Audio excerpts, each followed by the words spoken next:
Think you're too cool for school? Well, it's time to prove it in battle. You're looking a little green though, let's start with the basics. Aim at the balloon. Face forward with the clearest view. Suit with ZR. Tilt the controller to aim. Move with the left thumbstick. Hello everybody, members here to you, and welcome to the Splatoon 2 Splatfest World Premiere Cake vs. Ice Cream, whatever I'm going to end up calling this video. This is a really cool demo that Nintendo made for Splatoon 2 to let fans try out the game early if they wanted. This is the second demo that Nintendo made for this game before the game was even released. The first Splatfest for this game happened before the game was even released, and that is just awesome. They had the Global Test Fire demo a little while back, and I did have a video for that, which you could see if you clicked on the card on the top right corner of the screen, or top left corner, depending on when you're watching this, and if YouTube decides to like change their layout or whatever again.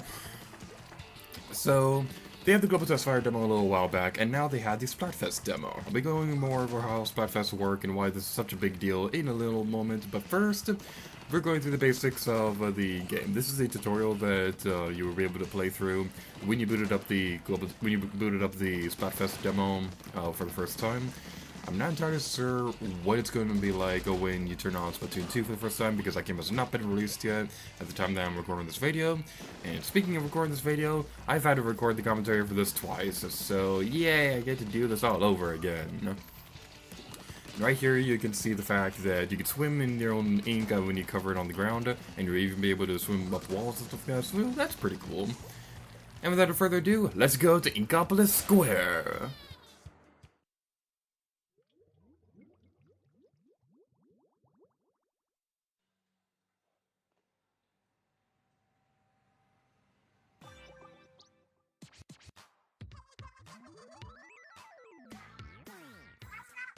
Yo, know what time it is?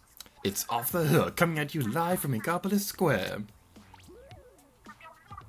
Yo, Marina, hit me up with the good news. Huh? Like, right now? What was the good news again? You know, the single most important celebration of our culture, the Splatfest! Ding, ding, ding! We got a Splatfest coming up quick. Splatfest always get my ink pumping. I've got to get my gear ready. Yo, Marina, what's the Splatfest theme this time? I'm too nervous to look. You do it. Fine, the Splatfest theme is... What? What is it, Pearly? What's the theme? Tell me! Okay, here it comes. The Splatfest theme is... Sharpen your sweet tooth. It's cake versus ice cream. Yum! Team ice cream all the way! What? Cake is way better than ice cream! Psh, cake is just glorified sugar bread. So overrated. Oh yeah? Well, ice cream is just frozen milk. Ice cream is totally not just frozen milk. Making good ice cream is an art. Any clown can buy a box of cake mix. They make ice cream cake, but they don't make cake ice cream. Checkmate. They do make cake ice cream. It's in the fancy little pints in the frozen aisle. Yeah, but they're like super expensive. Enough talk. We'll settle this on the Splatfield. It's time to decide. Head over to the Splatfest terminal and pick a side. And that's all the time we've got. Until next time. Stay fresh. Oh, wrong game. Don't get cooked. Stay off the hook. Not quite as catchy as Stay Fresh, but it's still decent. Is, kind of. Alright, so this is Inkopolis Square. There'll be another card on screen that'll take you to the video where I did a tour of this area. But this right here is where we'll be able to pick a side for which Splatfest team you're going to be supporting.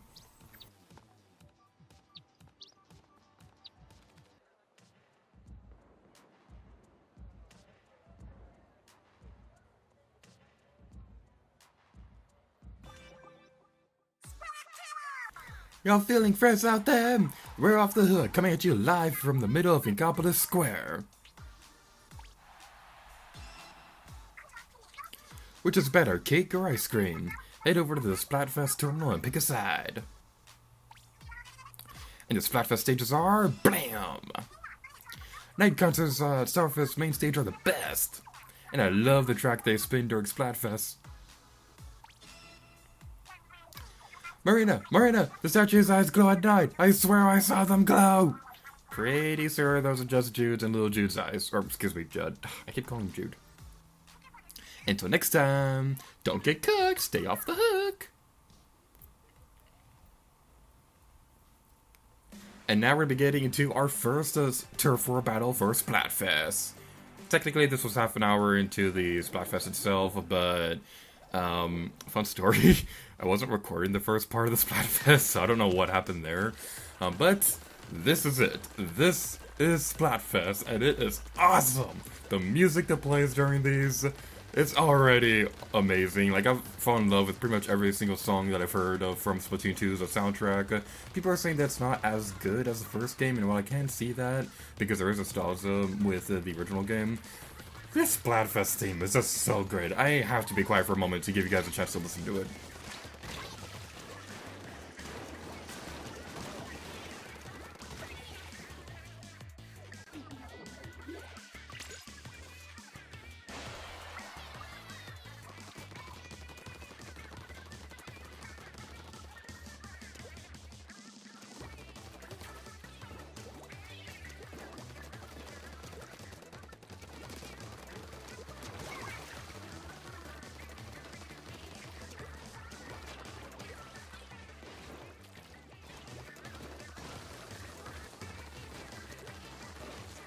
The song is just so upbeat and awesome. It really matches the tone for the excitement around the Splatfest perfectly.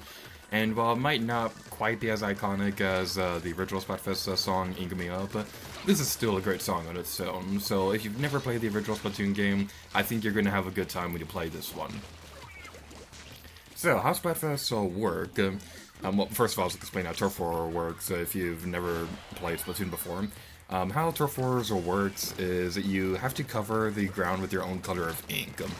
Splatting opponents will not give you points or anything like that, at least not in regular battles. They will in ranked battles, but I'm getting deja vu because I just recorded the Turf Wars video, but then I had to scrap that. I'm going to have to do that again later. That's not important right now. The important thing right now is that whoever has the most ink, whoever has the most turf covered with their own ink at the end of the match will be the winner.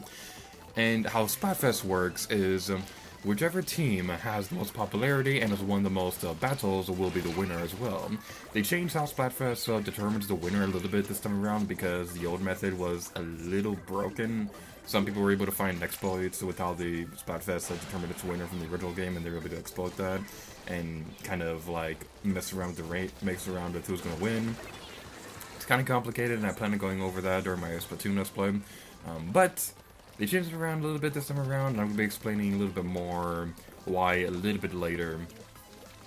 So, this first match is almost over, so I guess I should probably explain my opinions on the stage.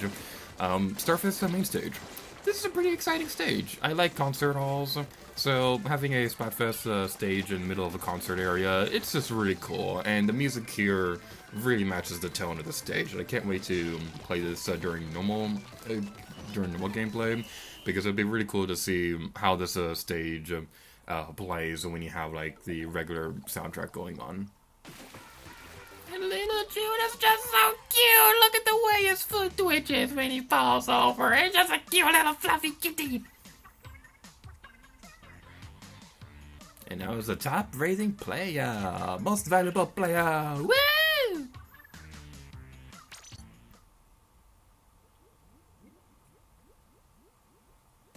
Next up is the Inkblot Art Academy.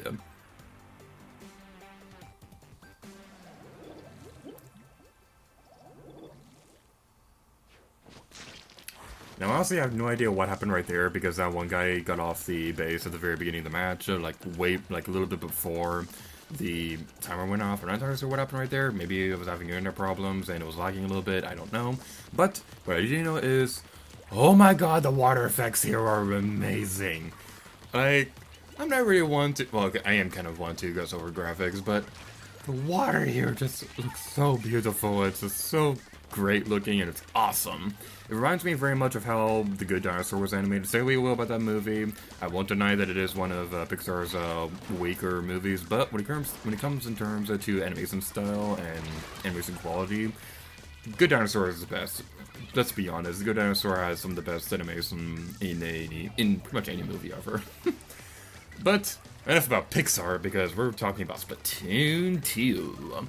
This is the Inkblot Art Academy, so this can kind of be compared to Museum d'Alfonsino from the original Splatoon game. They both have the theme of like a museum, although this one more so, if the name is anything to go by, it seems more like it's supposed to be like an art school or something like that. So that's pretty cool. I took some art classes in college, and they were pretty fun. So how I would compare this stage to the other ones, I would personally rank this as my least favorite of the new stages, at least the ones that were in the Splatfest. Maybe, you know, I think probably the Reef would probably be a little bit lower than that. But out of the ones that were available during this stage, Inkblot Art Academy was my least favorite. Not saying that it's bad by any means. This is certainly not a part macro stage. This stage is pretty fun. But the reason why I really wasn't that into it was because, like, it seems like the most basic of the other stages when you compare it to one another. Like, the stage we just played, Starfest main stage, that stage was huge, and there was a concert. And this one, it's a little small, and it's based around art and stuff like that. I'm not the biggest, art major person, dude, guy thing in the world. Like, I do like art, but I'm not the biggest artist in the world or whatever. I'm not entirely sure I could word that any better, but yay, wording stuff. But like I said, I'm not saying this is a bad stage by any means. I've liked most of the stages that I've played during my time with Splatoon 2, and this is no exception. This stage is really, really fun. So, as for the weapons that I played during this Splatfest, all the weapons that were available during Global Test Fire were the only ones that were available during this one as well. So, all you had were the Splatter Shot, Splat Roller, me falling into the water because I'm a dummy. What was it? Splat Shot, Splat Roller, Splat Charger, and the Splat Dualies. Splat Dualies is what I mostly use because I really want to try to main this weapon because I could totally see this being one of my better weapons in the game. And plus, you have dual weapons. Anything that reminds me of Tomb Raider is automatically a good thing in my book.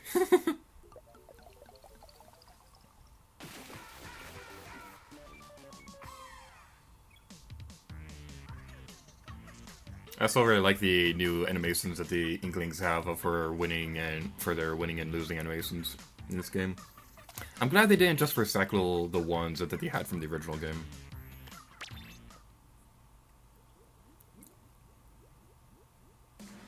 Next up is Humpback Track.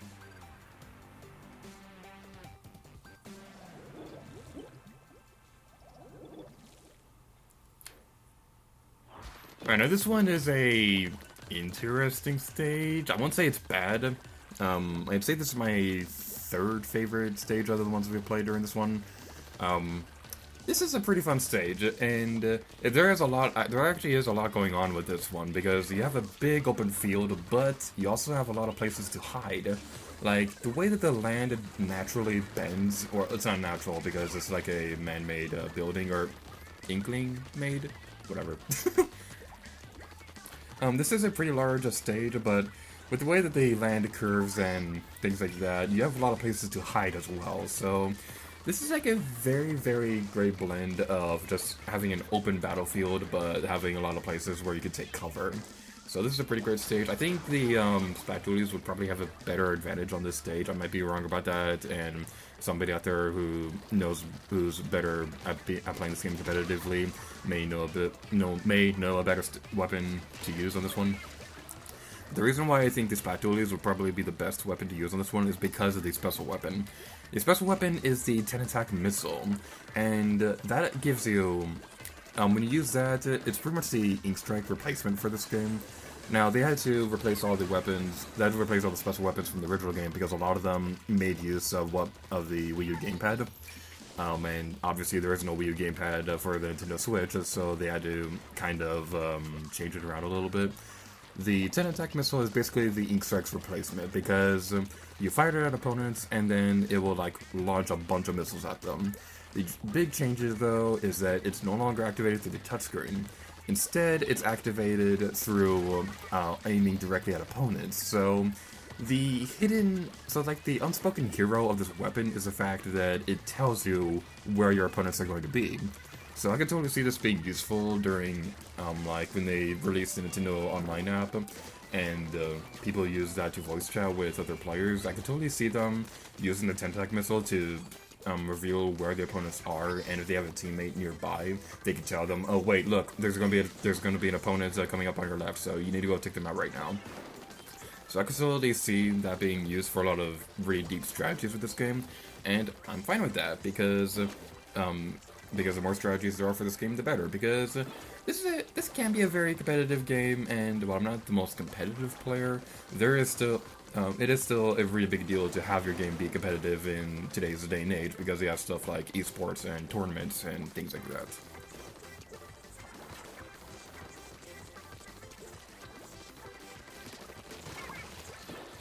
10, 9, 8, 7, 6, 5, 4, tree, blue, gum. I'm pretty sure I made that joke during my original Let's Play, but whatever. And we completely dominated them! Oh yeah! Little Jen is just so cute! I know I said that already, but it can't be said enough! Most valuable team member again! Yay! The Ice Cream Champion. Now, you may notice something a little bit different about this stage.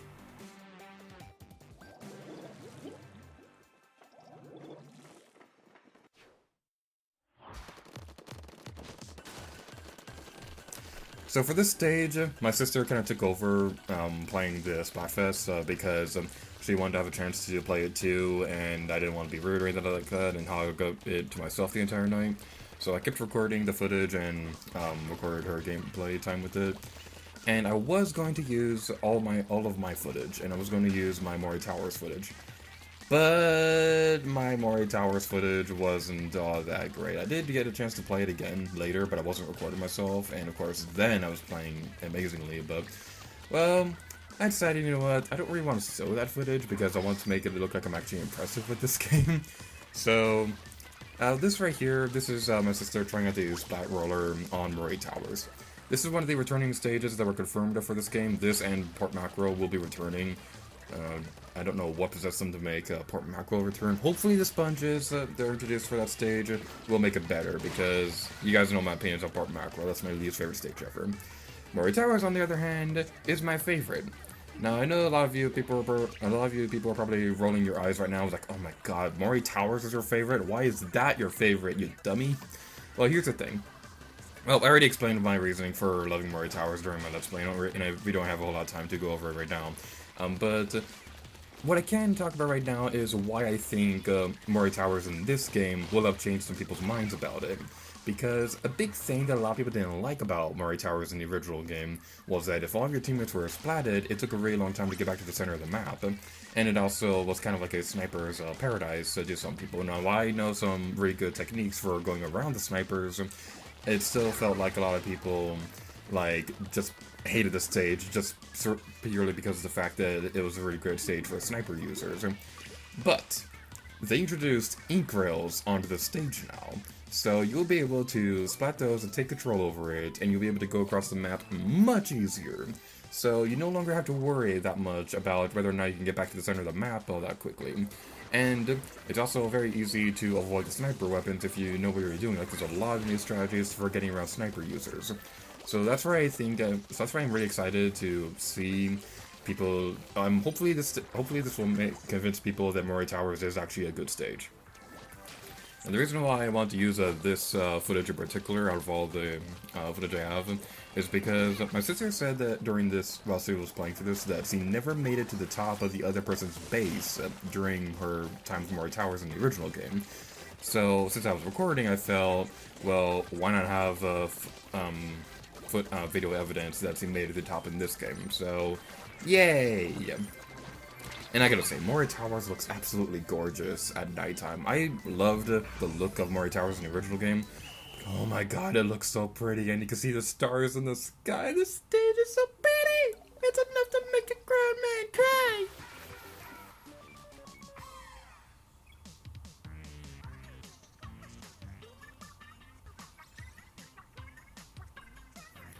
Alright, that's going to be it for this video for Splatoon 2, so thank you guys so much for watching this video. If you want more content like this, I've uploaded the Inkopolis Square Plaza tour thing, and I've also uploaded the Global Testfire demo, so you can check that out if you want to. I'm also doing an ongoing Let's Play of the original Splatoon game if you want to check that out as well, so thank you guys so much for watching this video of Splatoon 2, and until next time, Lady Gear to you. Oh yeah! Oh, right. I should probably mention who won the Splatfest. That might be important. While I couldn't record any footage for who won, Nintendo did announce that Team Ice Cream won the Splatfest. Like I mentioned earlier in the video, hopefully this part of the commentary is being recorded a few days after that, Splatfest work a bit differently in this game. In the original game, Splatfest victories were based on popularity and which team won most battles. In Splatoon 2, the winning team is based on majority percentages in 3 categories: popularity, solo wins, and team wins. Here are the results from the Cake vs. Ice Cream Splatfest. Popularity, Ice Cream won with a 76% victory. Not hard to figure out that one, considering I only fought like 3 Cake teams throughout the entire Splatfest. Solo wins, Ice Cream won by 51%, and team wins, Cake won by 53%. With all this, Team Ice Cream won the Splatfest. Yay! So, what's really exciting is that after I recorded the original commentary, Nintendo also announced that there's going to be a mayonnaise vs. ketchup Splatfest, so yay, I get to play more Splatfest. There's one last thing I'd like to mention before we end off this video is that this is the only Splatfest that I'll be recording like this. So if I am going to be demonstrating at the Splatfest, that's going to be in a proper Splatoon 2 Let's Play, which is not going to happen for a very long time. But with all that being said, thank you guys so much for watching this video, and until next time, here to you. Oh yeah.